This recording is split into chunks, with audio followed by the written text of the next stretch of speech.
maior desafio que eu considero que a humanidade está enfrentando. Por que é tão importante ter ações de redução das emissões? Eu sempre faço uma analogia com a pandemia, né, com a Covid.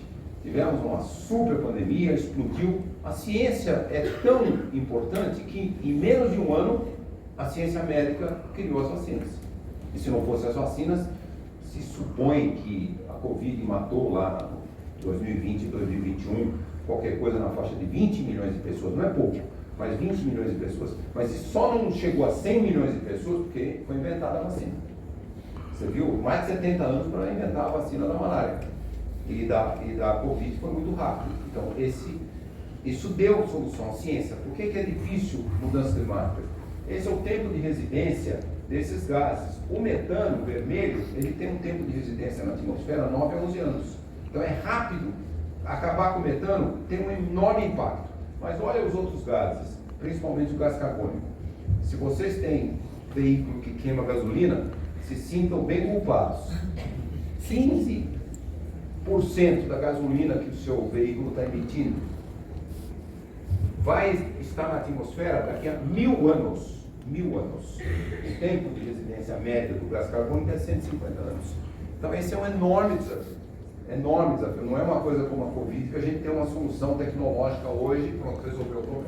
Até mesmo porque remover centenas de bilhões de toneladas de gás carbônico na atmosfera é muito difícil. Então por isso é um enorme desafio. E a gente costuma dizer, isso aqui é um pouco que eu já falei, o número de uma pessoa que nasceu em 1960, vive, por exemplo, 80 anos, vai enfrentar 5 ondas de calor em toda a sua vida. Um bebê que nasceu em 2020 pode enfrentar mais do que 30. Isso é só para dizer como o mundo que nós estamos deixando para as futuras gerações. Isso é falência de safras, secas e inundações, só para lhe dizer. E vocês sabem, e eu espero que vocês jovens aqui não estejam entrando num problema psicológico e social. Por exemplo, em países desenvolvidos, os jovens casais não querem mais ter filho. É por causa principalmente da crise climática. Então, esse é o desafio que nós temos de não deixar para as futuras gerações. Como bom ver esse protagonismo conquistado arduamente, até 2012 nós tínhamos reduzido muito o desmatamento da Amazônia, depois subiu, explodiu. Felizmente, no ano passado, como vocês sabem, reduzimos em 50% o desmatamento da Amazônia. Todos os países amazônicos reduziram, não só o Brasil. Todos os países têm um compromisso. Não todos firmaram, mas quase todos os países amazônicos fizeram um compromisso lá na cúpula dos países amazônicos em Belém, em agosto. Zeraram o desmatamento, a degradação até 2030. Eu já lhes menciono, não mostrei aqui, mas os dados do INPE, do sistema DETER, que mede desmatamentos todos os dias, já mostraram que em janeiro e fevereiro o desmatamento continuou caindo na Amazônia e, a boa notícia, também caíram no Cerrado. O ano passado o desmatamento subiu muito no Cerrado. Despencou na Amazônia e subiu no Cerrado. Agora começou a cair no Cerrado. Então, esse é um protagonismo. O Brasil tinha liderança lá atrás, agora pode voltar a ter essa liderança nessa busca. Como eu falei, por que não? Vamos enfrentar esse desafio. O primeiro país de grandes emissões a zerar suas emissões livres. Muito antes de China, Estados Unidos, Índia e Rússia. Eu acho que isso, o Brasil tem todas as condições, será um grande líder mundial na redução do risco das mudanças climáticas. E também, onde nós não estamos muito avançados, é nas práticas de adaptação. Os países em desenvolvimento estão muito atrasados e as práticas de adaptação estão atrasadas no mundo inteiro. Veja as ondas de calor matando centenas, esse acordo lá em Paris, 2015, depois reforçados na COP26 em Glasgow, em 2021, de não deixar a temperatura passar de 1,5 graus. E, então, esse se torna um maior desafio. Quando a gente olha as emissões antrópicas, as emissões que nós estamos causando, né? E a queima de combustíveis fósseis que gera CO2, essa grande parte aqui das emissões. Depois, metano, né? Metano vem muito da agricultura, vazamento na exploração do gás natural. Aqui no Brasil, grande fonte de emissão, o arroto do boi. Vocês estão aqui numa área agrícola, que tem muita pecuária. E também o óxido nitroso depois, esses gases, outros gases, clorofluorocarbonetos, de geladeira, destiladores, etc. Felizmente diminuiu muito essa emissão, porque essa emissão dos CFCs é o que estava fazendo a destruição da camada de ozônio na estratosfera. É enorme isso.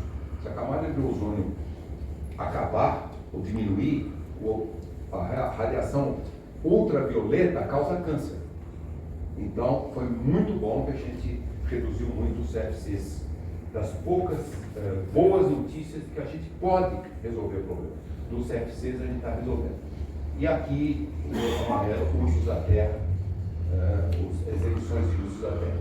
Então, essas emissões cresceram muito. Só para lhes dizer isso aqui, ó, a participação de cada fonte energética, né? Petróleo, carvão e gás natural, essas são as grandes fontes. Antes dos combustíveis fósseis, lá atrás, 1900, veja que essa aqui era uma grande fonte de energia, né? A lenha, né?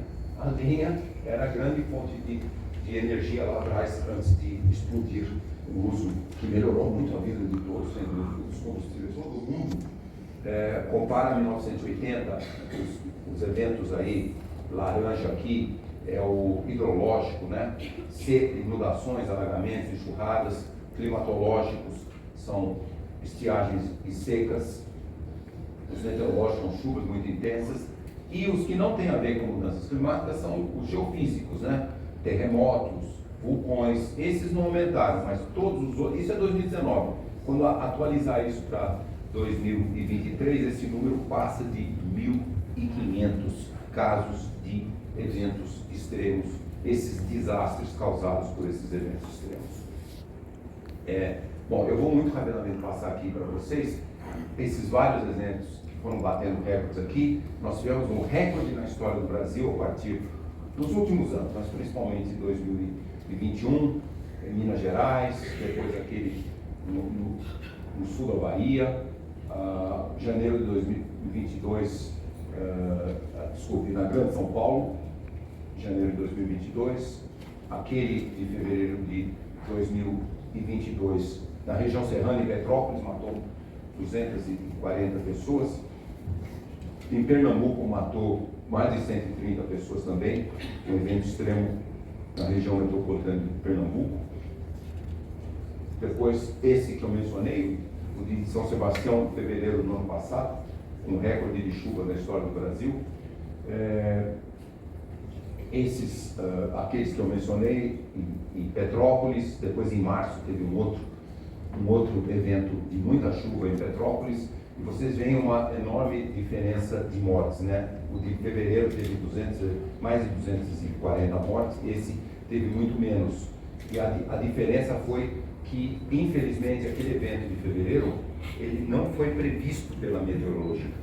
Foi um fenômeno meteorológico, uma situação no Oceano Atlântico, na costa ali perto da Baía de Guanabara, que foi um fenômeno que de repente jogou um ar muito úmido, cruzou a Baía de Guanabara, subiu a serra e naquele morro em Petrópolis subiu, formou uma nuvem muito forte, exatamente o que aconteceu em São Sebastião, o mesmo tipo, só que não foi previsto, infelizmente, um fenômeno raro que não é chamado. Os compromissos voluntários dos países, chamados NDCs, olha lá, olha que nós não estamos indo na direção realmente que vai levar a isso. Com os compromissos dos NDCs, olha onde a gente chegaria em 2050, aqui, ó, 2,4 a 2,6 graus, muito, muito grave. E a gente sempre diz assim, de uma maneira simplificada, o que a gente chama a lei do carbono, né, que é reduzir a metade das emissões a cada década, né? Então, CO2, nós saímos lá em 2020 40 bilhões, chegaremos em 2030 a 20 bilhões, 2040 10 bilhões, 2050 pode ainda ter alguma emissão, mas essa emissão é compensada com o azul aqui, que é a remoção. Eu vou falar um pouquinho depois da remoção. E usos da terra, desmatamento, a gente zera até 2050. Então esse é um grande desafio, que eu considero o maior desafio.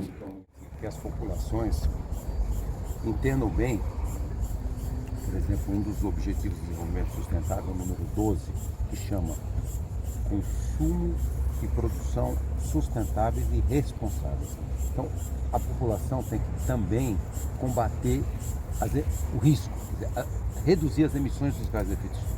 Então, é muito importante. Quando a população começar a entender que ela é principal para reduzir as emissões, eu acho que aí vai ser o consumo responsável de tudo. E isso vai reduzir as emissões, vai reduzir o risco futuro. E um gigantesco desafio que as populações têm que entender é que as mudanças climáticas já estão acontecendo. Todos os extremos climáticos estão se tornando mais frequentes, batendo recordes. Isso afeta demais todas as populações. O que é isso? Buscar adaptação. Buscar adaptação. Por exemplo, um exemplo que eu dei. O que mais mata no mundo das mudanças climáticas são as ondas de calor que matam idosos. Então, precisa começar a transformar a população muito mais resiliente a essas ondas de calor. Outro aspecto, nós temos aqui no Brasil mais de 2 milhões de pessoas que vivem em áreas de risco de deslizamentos, encostas e inundações na beira dos rios. Nós todos temos que contribuir para essas populações serem retiradas dessas áreas. Nós estamos fazendo isso muito devagar. Então, eu diria que esses são os grandes desafios que as populações, as comunidades têm que assumir liderança. Obrigado.